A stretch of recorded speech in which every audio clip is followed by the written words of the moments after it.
Thank you for listening to Upaya's Dharma Podcasts, an extraordinary series of talks from some of the finest Buddhist teachers in the world. I'm Joan Halifax, founder of Upaya Zen Center, and we're so happy to make these podcasts available to you. If you find this talk of benefit, please consider making a donation to support us to continue offering these recordings freely. You'll find a donation button on our podcast page. And thank you so much for listening.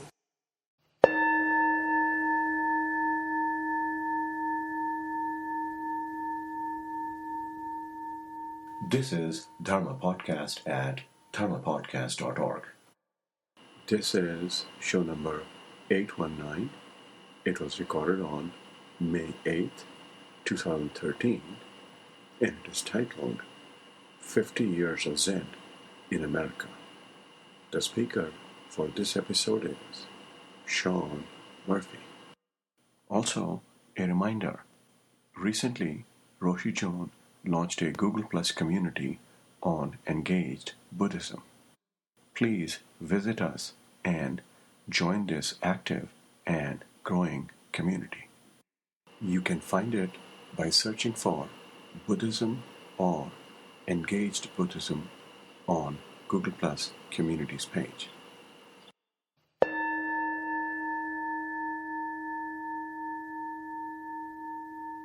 Welcome, everyone. I'm going to depart from the usual Dharma talk format tonight because my talk was titled 50 Years of Zen in America, which is a way of saying I'm going to read to you from my book, One Bird, One Stone. This is the old version. See the kind of shape it's in? It's well used, but it's got all my favorite passages marked. The yellow copy is the one Shinzan held up. So the genesis of this book came because I was studying at Naropa Institute in the writing program there, and also the teachers I was practicing with, primarily John Daido Lori at the time. Naropa is fundamentally a Tibetan practice center, and when the Zen teachers would show up, nobody kind of knew what to do with them. And when the Tibetan teachers would show up, there'd be, the white scarves and the thrones and the whole deal. And the Zen teachers would show up and they didn't want any of that. So I was able to, they kind of didn't know how to deal with them. So I was able to volunteer to pick them up at the airport, and I just got a lot of Zen study. And I started to talk informally to people who had practiced for a long time. I started to realize they were full of great stories about their practice. And perhaps many of you have seen the collections of Eastern wisdom that are published every once in a while. I call them miso soups for the soul. They're kind of collections of encounters between masters and students, and collections of quotes and verses and such. At that time, which was in the 1990s, nobody had yet put together a collection of Western Zen stories, even though Zen had been in this country for some time. So that was the idea for this book. So I spent about a year traveling to Dharma centers all across the country and I talked to more than 100 different senior practitioners and teachers, including our own Roshi Joan here, and collected their stories of practice, and this book is the result. So I'm just going to share with you some of the stories from this. As probably a lot of you know, Zen was in America for more than 50 years, but the first big kind of boom and interest in Zen in America came with the Beats, which was actually about 60 years ago in the 50s, and I find their connection with the practice continues to really be charming to me. And I did some research at Naropa Institute and found there were some volumes of Allen Ginsberg's and Kerouac's letters, Jack Kerouac's letters, who were the poet Allen Ginsberg was one of the founders of Naropa, and also along with Jack Kerouac, they kind of invented the beat movement in the 50s. I love this letter I found on his first explorations into Zen Buddhism. This is from poet Allen Ginsberg to Neil Cassidy, who was the person who served as the model for Dean Moriarty in Jack Kerouac's book On the Road. This is Ginsberg. I'm on a new kick, 2 weeks old, a very beautiful kick, which I invite you to share. I am now spending all my free time in Columbia Fine Arts Library and New York Public, leafing through immense albums of Asiatic imagery. I'm also reading a little bit about their mystique and religions. If you begin to get a clear idea of the various religions, the various dynasties and epochs of art, and messianism and spiritual waves of hipness, you understand a lot of new mind and eyeball kicks. I love that, spiritual waves of hipness and mind and eyeball kicks. I've begun to familiarize myself with Zen Buddhism through a book by one D.T. Suzuki. Zen is a special, funny, late form with no real canon or formal theology, except for a mass of several hundred anecdotes of conversations between masters and disciples. These conversations are all irrational and beguiling. They are given to the Zen novitiates and made up sometimes as they go along, until the novitiate is completely beblabbered intellectually and stops thinking. Then finally one day he gets the big point and has what is known as satori, or illumination. This is a specific flash of vision which totally changes his ken. They refuse to have a theology or admit that one exists, or anything verbal at all. That's the point of these anecdotes, to exhaust words. Then the man sees anew the universe. I also found the original dust jacket copy to Jack Kerouac's Dharma Bums, which was actually the book that first introduced me to Zen. I read it in the 70s, but it came out in 1958. Jack Kerouac's own dust jacket copy was not used on the Dharma Bums. They wrote a different one. But just for your amusement, here's the original as Kerouac wanted it to be.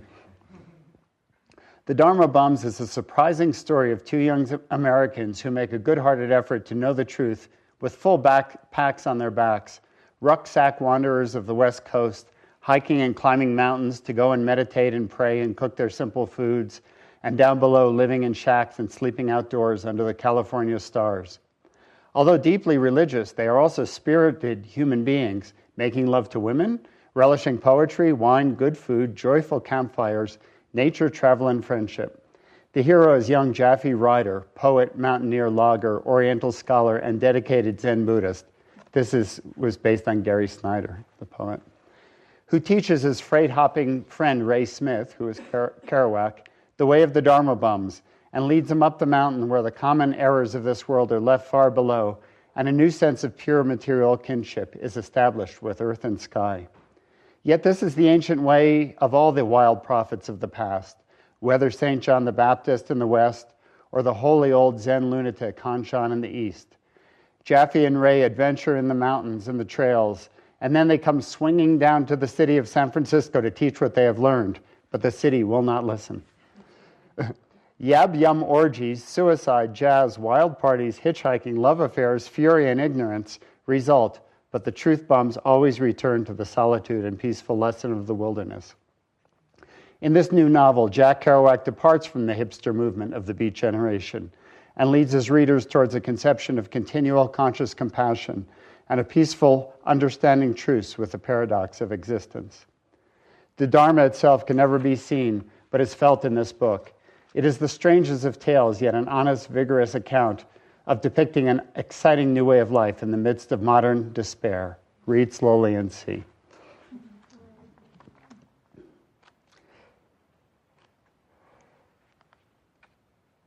Zen sounds like a lot of fun in his account.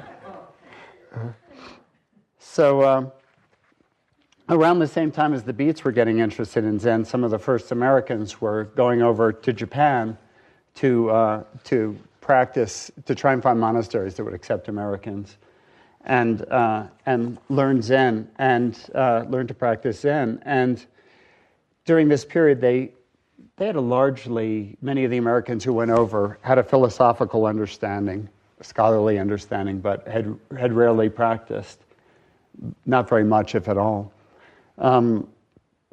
Philip Kapleau, who was one of the big founders of Zen in America and wrote the book Three Pillars of Zen, which many of you know, which was like the Zen Bible of the 1960s. Went over there in the early 50s, around the same time the Zen boom was starting to happen in America with the beats. And it's maybe hard to imagine now, but the occupation had only just ended. The war had only ended in 1945. The Americans, I don't know, they'd left a few years before. It was viewed as rather bizarre for an American to go over to this former enemy and want to learn their practice and philosophy. When Philip Kapleau first went over there, he went with a professor friend of his named Bernard Phillips. And Kapleau was in his 40s and kind of at the end of his rope. He'd had a successful business, but he couldn't sleep at night. He had dreadful allergies, headaches.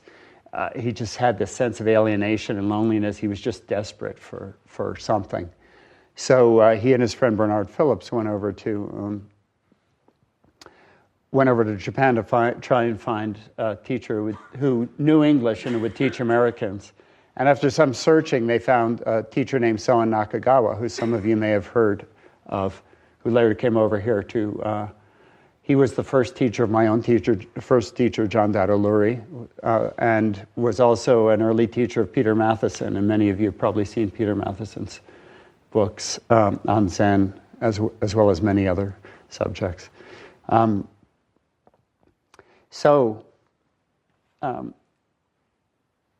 During a retreat at Ryutakaji Monastery, Soen Nakagawa pulled Westerners Philip Kapleau and Bernard Phillips aside and asked them, "What did Christ say as he was dying on the cross?"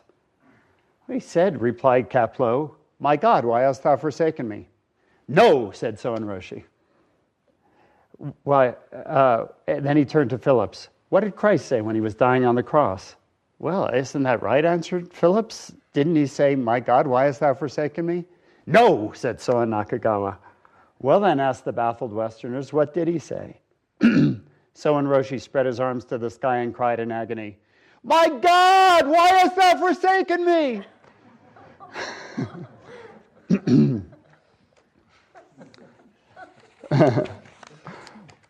So the Americans were maybe a little bit too cerebral about their understanding. They wanted a little more visceral. So one of the things that had happened too is the Americans, a lot of Americans in the early days, especially in the beats, they were attracted by these very iconoclastic stories about Zen masters burning the sutras or burning a 1,000-year-old statue of the Buddha to stay warm one night, or the phrase, if you see the Buddha on the road, kill him, and those things. One of the ones, should I even say this? Well, forgive my French, but one of the koans that if you're doing traditional koan study that you pass through and you have to answer is, it's in the Mumonkan, I think, is the monk asks, "What is the Buddha?" And the master says, "Shit stick," which is like a corn cob, from what I understand. In the days before toilet paper, that's what they worked. So, now the rest of the cases in the Mumonkan are not quite so iconoclastic, right? But the idea is that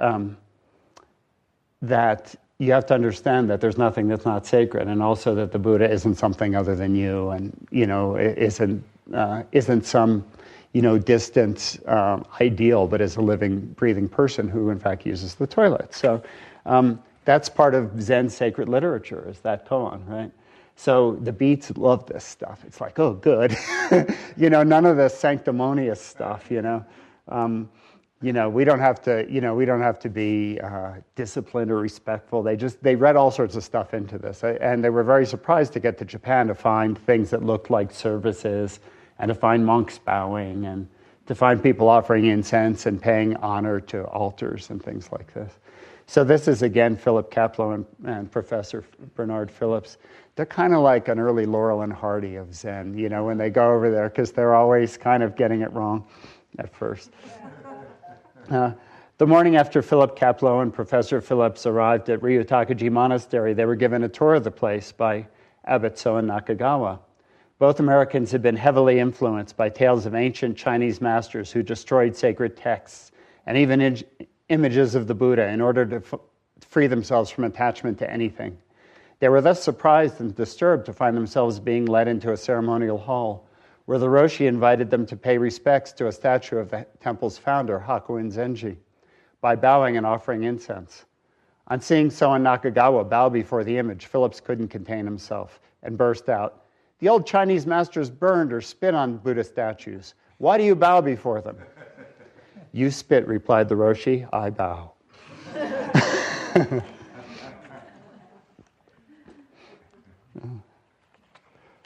The nice thing is, somebody like Soen Nakagawa, who will read a little bit about you, you couldn't shake him, you know? It's like, okay, well, that's what the Americans were like. I'll teach them Zen, sure. A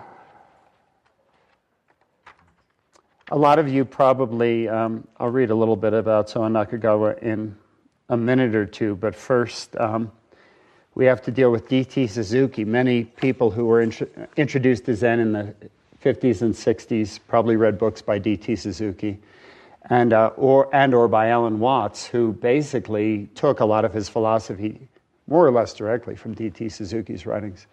And D.T. Suzuki was at one point ordained a monk and did have real breakthrough Kensho Satori experience, but decided to go the way of the scholar and eventually disrobed, eventually came to America and wrote many, many books on Zen in America. So he had, although he wasn't ever named a Zen master, he had quite a bit of insight, and his books are very good, continue to be very good. So this is from an event that probably happened in the 50s, I think, when D.T. Suzuki first came to the West and started lecturing on Zen. During a much heralded World Congress of Faiths held at the Queen's Hall in London, Zen scholar D.T. Suzuki was asked to speak on the theme of the supreme spiritual ideal. Can you imagine how stuffy that conference must have been? You know, after listening to various dignitaries hold forth on the subject, it was Suzuki's turn to take the platform. "How can such a humble person as myself talk about such a grand thing as supreme spiritual ideal?" he said. "Really, I do not know what spiritual is, what ideal is, or what supreme spiritual ideal is." With that, he proceeded to spend the rest of his speech on a description of his house and garden in Japan and how life there differed from life in a big city. He received a standing ovation.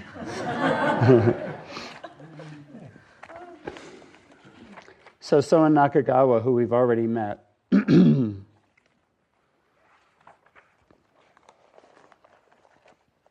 if I can find this.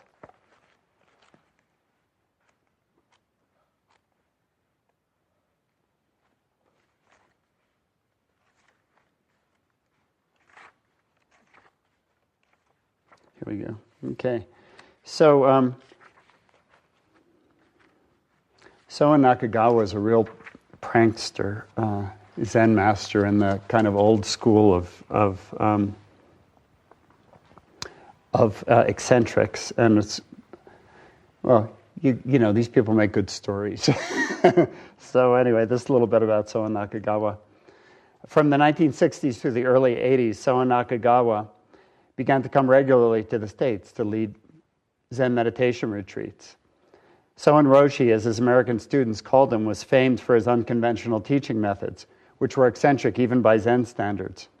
One often reported trick was the time he placed a pumpkin on the sitting cushion in the interview room during a retreat. He then called participants in for private interviews and hid behind a screen watching while the baffled students did their customary prostrations before the impassive gourd. Or he might don a mask and appear out of nowhere, then drop it to pronounce, "I've taken off my mask. When will you take off yours?" Soen made up, here we go, sorry. Soen loved the musical Fiddler on the Roof, and when asked the question about why some particular point of ceremony needed to be performed in a certain way, he'd often burst into song, responding, "Tradition!" Soen made up a new koan in response to the Apollo missions. How many people know what a koan is? It's the It's the somewhat paradoxical Zen stories we're asked to sit with and come up with some response to. So his koan was, without getting in a spaceship, bring me a rock from the moon. It's not known if any of his students ever managed to pass the koan. Despite being the abbot of a major temple, Soen had an uneasy relationship with traditional forms. Known for his love of green tea, how many people have ever been to a tea ceremony or seen the tea ceremony? They take, how long do they take? Joan, how long do they take? A couple hours? 4 hours. Long hours and hours done in exactly the same way. Yeah. Practice patience. Yeah. Anyway, and everything's done just an exact certain way, right? And it's exactly the sort of thing that Soen Roshi would like to shake up a little bit. So he would sit down anywhere if the mood struck him to conduct an impromptu tea ceremony. He claimed that once on a visit to Israel, he'd floated unsinkable on the salt-saturated surface of the sea, of the Dead Sea, serving tea to a group of friends. Isn't that a great image? I don't know if it's true, but Soen once invited the teachers from the New York branch of a prominent tea school to join him for tea at his New York zendo, a great honor considering he was the abbot of an important Japanese temple. I bet, Joan Roshi, I bet you've run across American, what do we call them, enactors of the tradition, and you can imagine that they'd be very on edge with to do it exactly right with the abbot of a temple. This was a great honor. Soen proceeded to conduct a traditional ceremony, flawless in every detail but one, with characteristic wry humor. What he whisked into their bowls was not green tea, but instant coffee.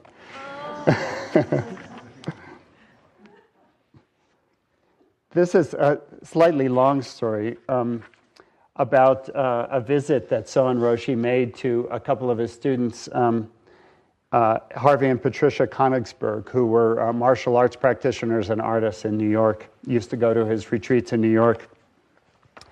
And he would also invite other masters of various art forms over to America. So in this case, he's traveling with the shakuhachi flute master, Wadazumi Doso. One Sunday morning, Soen Nakagawa, together with shakuhachi flute master Wadazumi Doso and Wadazumi's wife, was invited to visit the New York City home of artist Harvey and Patricia Konigsberg. The visit came at a time when Harvey and Patricia were going through a particularly difficult period in their lives. On entering their loft in Little Italy, Soen Roshi paused before a painting Harvey had done of Dr. Bill Walling, who was one of the founders of the Bioenergetics Institute and had been an important teacher to the Konigsbergs. "This man is a bodhisattva," Soen said, looking at the picture. "Is he still with us?" As it turns out, Dr. Walling had recently died. The Konigsbergs had felt dissatisfied with the memorial service and lacked a sense of closure. On hearing the story, Soen Roshi improvised a memorial service on the spot, an event the couple found extremely moving. Afterward, to shift the mood, Soen began randomly opening their closets. Inside, he found a variety of martial arts attire and other articles of clothing. "Ah," exclaimed Soen, "wonderful costumes!" He began pulling out items and handing them to the other guests, and within a short time had created an impromptu costume party. Next, to the amazement of his host, he proceeded to rearrange their living room furniture. Once the scene was set to Soen's liking, there was a performance by Wadazumi's wife, who was a dance master, to the accompaniment of pounded pots and pans from the kitchen, arranged by Soen. Then Wadazumi Doso announced that, since the Konigsbergs seemed to have a lot of pets, he was going to perform a special song for beasts. No sooner had he begun to play, on a penny whistle, since he did not have his shakuhachi flute with him, than the 3 cats and dog began to filter into the room. Ignoring the assembled human beings, they patted about Wadazumi Doso as he played. After the piece was finished, reports Konigsberg, he began a different song for human beings, and the animals all left. Although Soen Roshi had planned to spend only an hour or so, he ended up spending the entire day.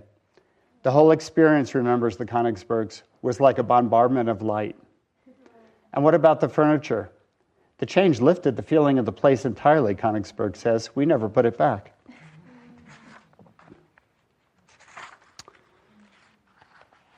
Let me see if I can find this other story.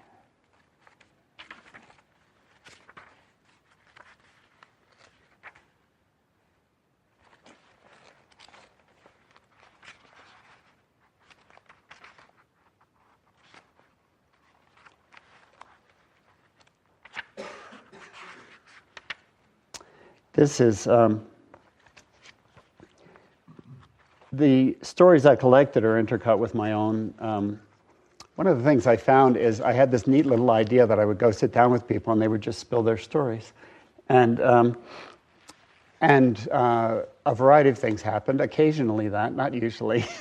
Sometimes I'd have a long conversation and we'd have a great conversation, but they were just not in an anecdotal mood, you know. Sometimes people would really test me. A number of teachers really did that. You know, be quite sketchy about whether they wanted to talk to me for this reason. Some people refused. Most were very kind, you know, but they would, very often there would be like a period of testing or something, after which they'd refuse or they'd decide that I was for real and they'd talk to me. Part of what they wanted to know is that I was really a Zen student and I was really going to capture it in the right way. But some people, that didn't matter. They're just not going to talk to me anyway. But a couple of the refusals became my favorite stories in here. This is a refusal from Philip Whalen, who was also one of the original Zen beat poets, who was friends with Allen Ginsberg and Jack Kerouac in the 50s.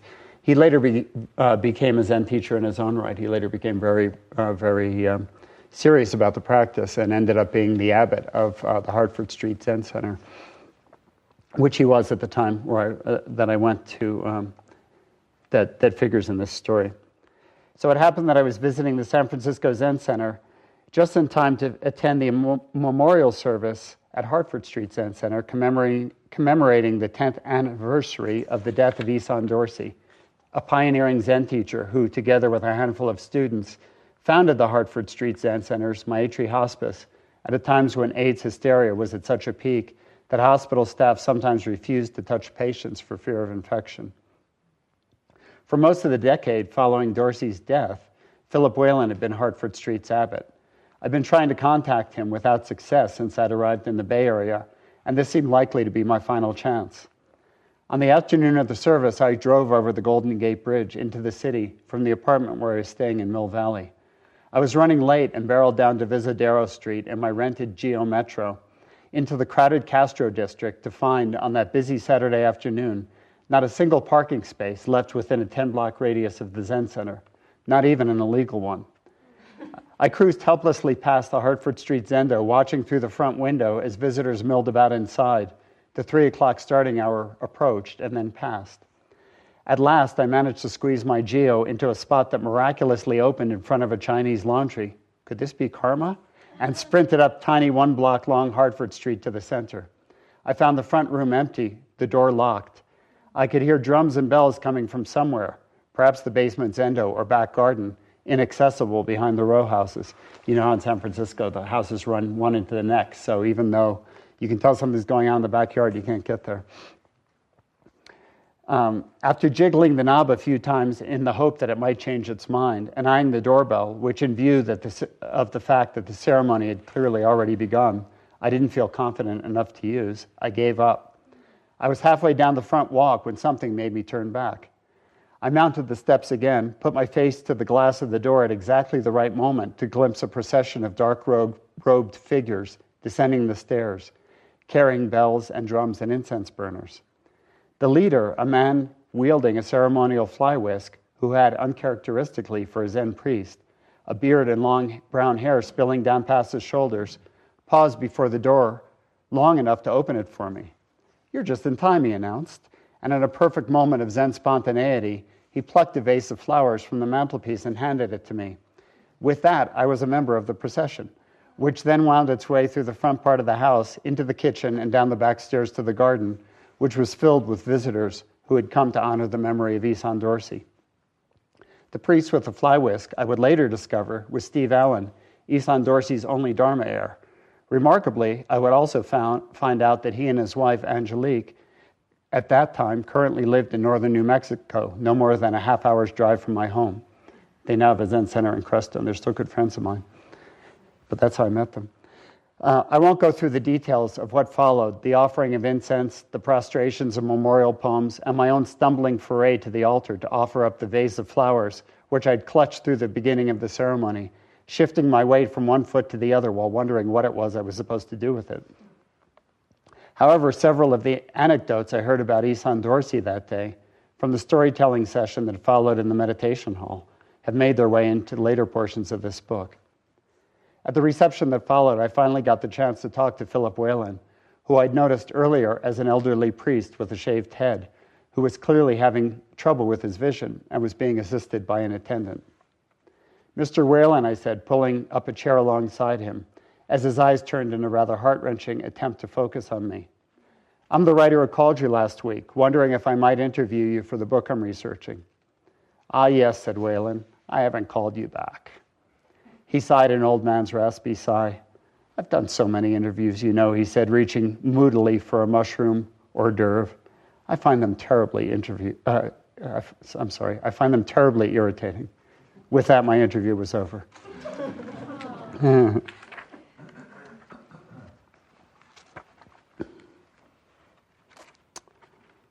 There's a lot of things I could do, but I should read one about my own, basically what you call root teacher, John Dido Lurie, who passed away a few years ago.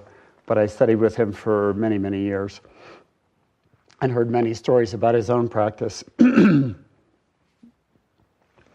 He's the founder of the Zen Mountain Monastery outside Woodstock in upstate New York, and has written many, more than a dozen books.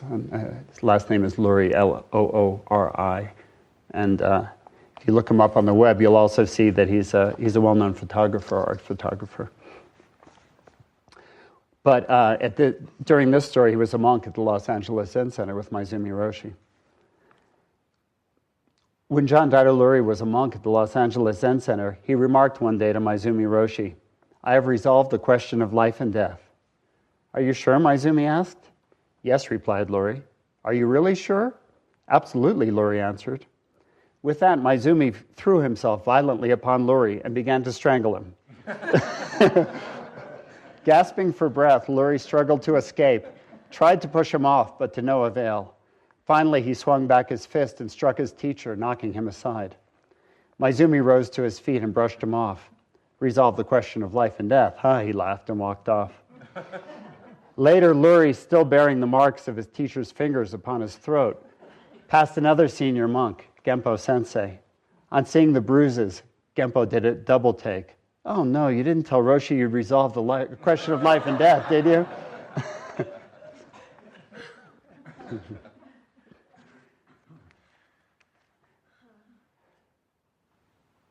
Let's see, here's a story about a lesser-known teacher. One of the things that happened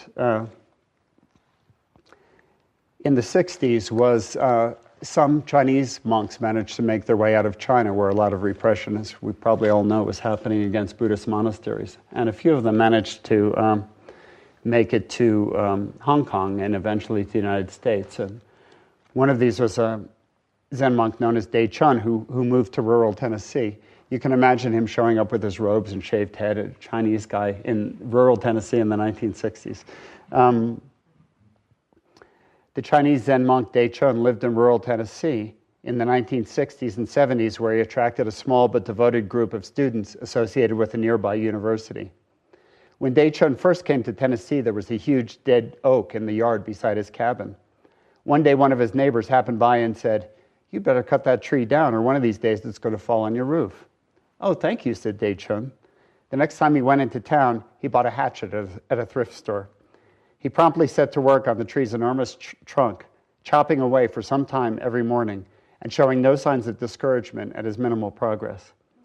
Neighbors, seeing him work away day after day, showed up with chainsaws and power saws, offering to cut it down for him. "Thank you, no," said Dei Chun. "I'll do it my way." This went on for months with such regularity that if his neighbors didn't hear the steady chop, chop, chop of Dei Chun on his tree on any given morning, they'd come over to make sure he was all right.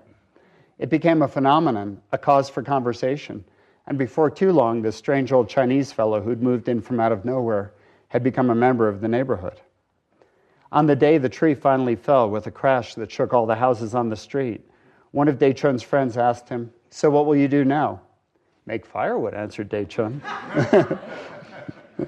He later said this was the way he taught them meditation. You just chop away a little bit every day, and one day an enormous tree falls.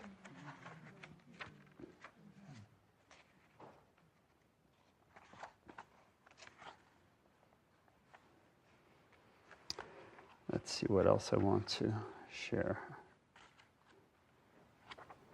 I seem to be veering towards the humorous stories, but they're so much fun.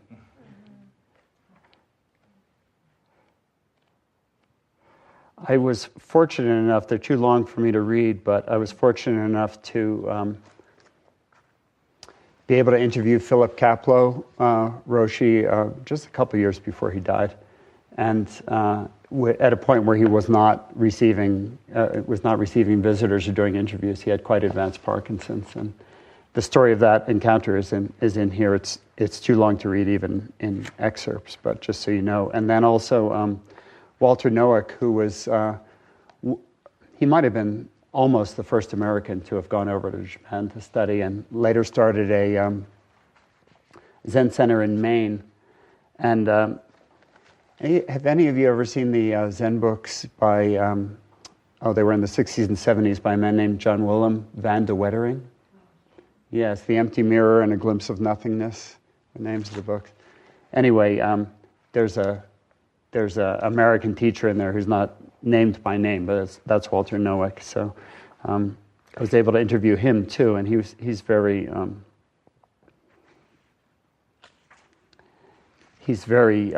reluctant to be interviewed. Both of those teachers have died since then, and it was rather sobering. In my own teacher, John Daido-Luri, has died. It was rather sobering in going through this book for the new edition, which is the yellow edition that you saw earlier. I was going through and doing the proofing for that. I just noticed how many of these first-generation teachers have passed away.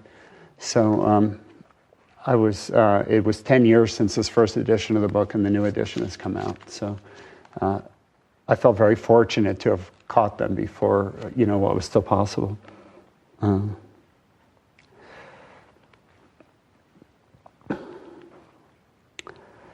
Let's see, we're about to run out of time. I'm not sure how this has happened, but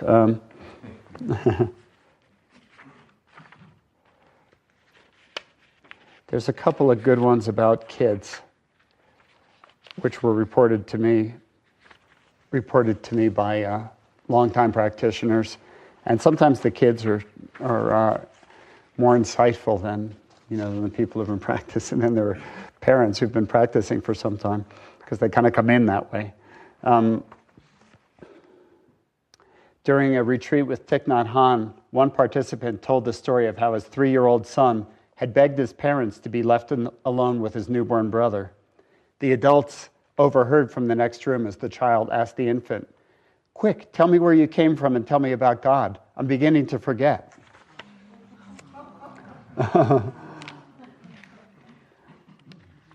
Another practitioner tells of discovering a dead baby squirrel in her yard with her young son.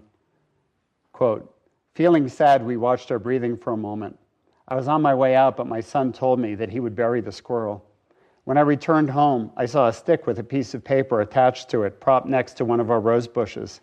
I bent down to look at it, and on the paper read in my son's careful printing, 'Here lays a small dead squirrel, ready to become a rose.'" Squirrel spelled S-Q-U-E-R-L.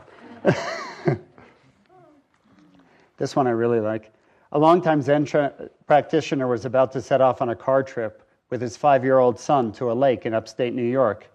"How long will it take us to get there, Daddy?" the boy asked. "Oh, it's about 3 hours from here," said his father. "Well, where is it 1 hour from?" His father thought this over. "Albany, I guess." "Well," suggested the boy, "why don't we go from there?"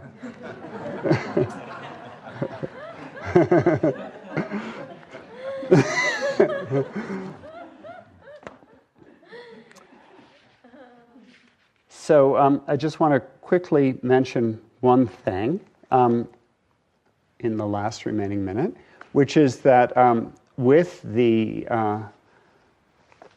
encouragement of my Zen lineage, which is a part of the Upaya lineages of the same, I'm starting a meditation leaders training program, certification program, similar to the secular programs that yoga teachers go through.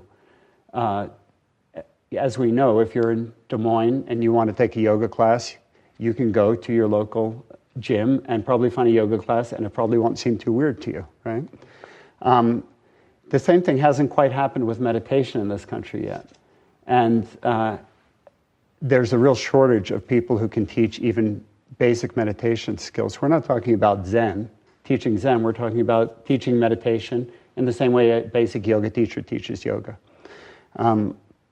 There are many people who've practiced for years and will never want to go all the way through to become a Zen teacher, but would be very, very equipped to teach others to meditate.